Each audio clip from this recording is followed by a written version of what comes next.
Melansir South China Morning Post, data keuangan menunjukkan total US Treasury yang dipegang China kini tinggal sekitar 688,7 miliar dolar Amerika Serikat pada Oktober, atau turun dari 700,5 miliar dolar pada September.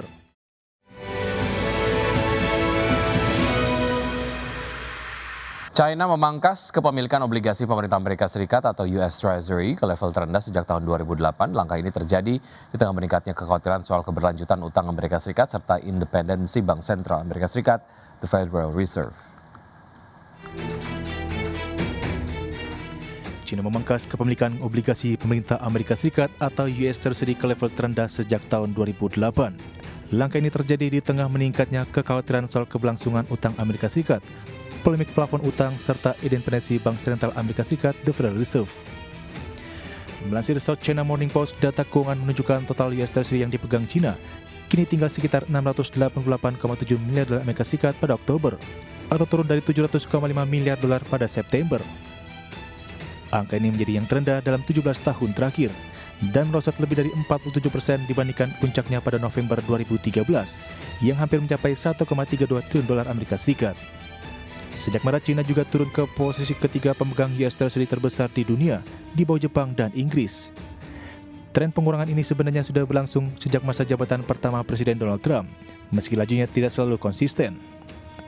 Tahun ini kekhawatiran makin kuat setelah Amerika Serikat mengesahkan Undang-Undang Belanja Besar yang dijuluki One Big Beautiful Bill Act yang memicu kecemasan soal membengkaknya utang negara. Di saat yang sama muncul ketidaknyamanan terkait tekanan Gedung Putih agar The Fed menurunkan suku bunga yang dinilai bisa mengganggu independensinya. Secara global, total kepemilikan asing atas US Treasury sedikit turun menjadi 9.243 triliun dolar pada Oktober, namun masih bertahan di atas 9 triliun dolar selama 8 bulan berturut-turut. Adapun Jepang tetap menjadi pemegang terbesar dan justru menambah kepemilikannya, begitu juga Inggris. Sebaliknya, Kanada memangkas kepemilikan secara signifikan. Berbagai sumber IDXNO.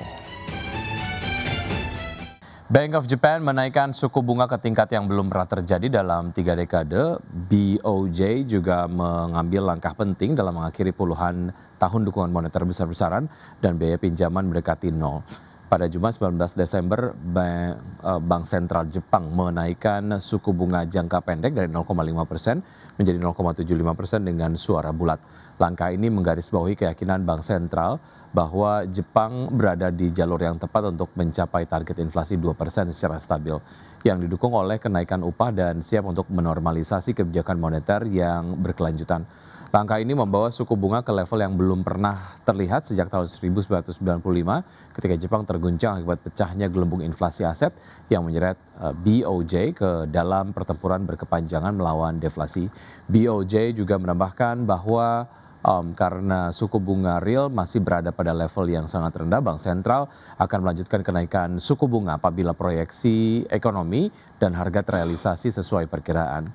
Meski demikian, Gubernur Bank of Japan Kazuo Ueda mengatakan Bank Sentral tetap berhati-hati dan tidak memberikan kejelasan terkait dengan waktu maupun besaran kenaikan berikutnya. Ya, terima kasih Anda masih bergabung bersama kami. Bersama Emiten Batubara PT Bara Multi Sukses Sarana Tbk atau BSSR kembali membagikan dividen interim ke pemegang saham dengan total mencapai 20 juta dolar Amerika atau setara dengan 127,41 rupiah per saham. Ya, adapun dividen BSSR di pasar reguler dan negosiasi pada 2 Januari 2026 dan di pasar tunai pada 6 Januari 2026. Ex-dividen pada pasar reguler dan pasar negosiasi pada 5 Januari 2026 dan pasar tunai pada 7 Januari 2026. Lalu tanggal daftar pemegang saham yang berhak atas dividen adalah 6 Januari 2026 dan tanggal pembayaran dividen interim akan dilakukan pada 15 Januari 2026. Perseroan melakukan pembayaran dividen berdasarkan data keuangan per 30 September 2025, di mana laba bersih yang dibukukan tercatat sebesar 61,5 juta dolar Amerika. Adapun pembagian dividen interim kali ini merupakan pembagian dividen interim kedua yang dilakukan, di mana sebelumnya pada November lalu perseroan juga membagikan dividen interim sebesar 35 juta dolar kepada pemegang saham. Ya pemirsa, kita ke informasi berikutnya. PT Pantai Indah Kapuk 2 Tbk atau PANI mengucurkan dana 14,64 triliun rupiah untuk mempertebal kepemilikan atas saham PT Bangun Kosambi Sukses Tbk atau CBDK usai merampungkan pembelian saham. Ya, porsi kepemilikan PANI di CBDK meningkat dari posisi sebelumnya sebesar 45,9 menjadi 85,95%. Emiten properti PT Pantai Indah Kapuk 2 Tbk mengucurkan dana sekitar Rp14,64 triliun untuk mempertebal kepemilikan saham PT Bangun Konsambi Sukses Tbk atau CBDK.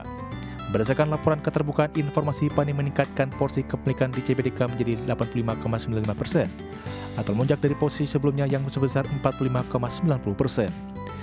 Transaksi ini dilakukan melalui pembelian bertahap sebanyak 2,27 miliar unit saham tambahan pada harga pelaksanaan Rp6.450 per saham.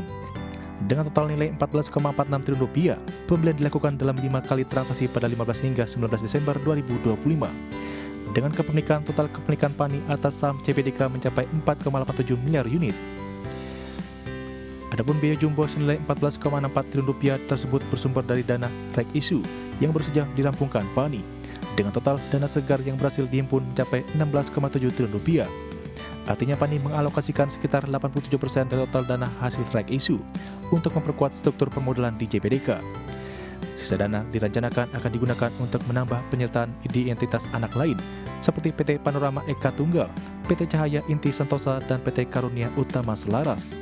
Presiden Direktur PANI Sugianto Kusuma atau Aguan menegaskan bahwa peningkatan investasi di CBDK merupakan bagian dari strategi jangka panjang untuk memperkuat fundamental bisnis. Fokus utama dari akuisisi ini adalah penguatan aset yang mampu menghasilkan pendapatan berulang. Berbagai sumber untuk ID Action. Ya, anak usaha PT Sarana Menara Nusantara Tbk atau Tower kembali memperpanjang fasilitas pinjaman bernilai besar dari bank asing. Ya, pinjaman senilai Rp2,5 triliun ini diperoleh dari MUFG Bank Ltd atau Limited cabang Jakarta dan akan digunakan untuk mendukung kegiatan sejumlah anak usaha TWR. Anak usaha PT Sarana Menara Nusantara Tbk atau TWR kembali memperpanjang fasilitas pinjaman bernilai besar dari bank asing. Pinjaman senilai Rp2,5 triliun ini diperoleh dari MUFG Bank Ltd cabang Jakarta dan akan digunakan untuk mendukung kegiatan sejumlah anak usaha TWR. Perpanjangan fasilitas pinjaman ini ditandatangani pada 19 Desember 2025. Sekretaris Perusahaan Sarana Menara Nusantara, Mona Lisa Irawan menyebut, nilai fasilitas pinjaman yang diberikan oleh MUFG sebesar Rp2,5 triliun. Fasilitas ini akan digunakan oleh Protelindo, Iforte, Solusi Tunas Pertama, serta Inti Bangun Sejahtera. Para pihak sepakat memperpanjang jangka waktu fasilitas pinjaman hingga 31 Desember 2026. Manajemen menegaskan transaksi ini tidak memberikan dampak negatif material terhadap operasional, kondisi keuangan, aspek hukum, maupun kelangsungan usaha. Meski termasuk transaksi afiliasi, perjanjian ini dipastikan bukan transaksi benturan kepentingan. Berbagi sumber untuk ID Action.